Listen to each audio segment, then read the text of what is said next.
বাইরে হালকা বৃষ্টি পড়ছে। এখন শরতের সন্ধ্যা। শহরে আছি তাই সন্ধ্যা বলছি, গ্রামে থাকলে গভীর রাত বলতাম।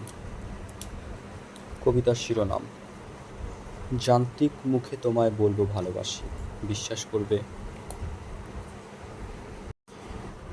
বহুদিন আমি আমায় দর্পণে দেখি না। শ্রাবণের ঘন মেঘ কেটে গেলে শরৎ আসে কাশফুলের ভালোবাসা নিয়ে। আকাশের তুলতুলেগুলো যখন মন ছেয়ে যাওয়ার কথা, ঠিক তখনও আমি আমায় চিনি না। বহুদিন আমি আমায় দর্পণে দেখি না। আমি ব্যস্ত যান্ত্রিক জীবন আর জীবিকাকে মেলে। একটি বারো কি চোখ পায় না আকাশের ভালোবাসা নিয়ে অশান্ত মনকে শান্ত না করার প্রকাশ বাধার ব্যথা। বিষণ্ণতা, সত্যিই বড় বিষণ্ণতা।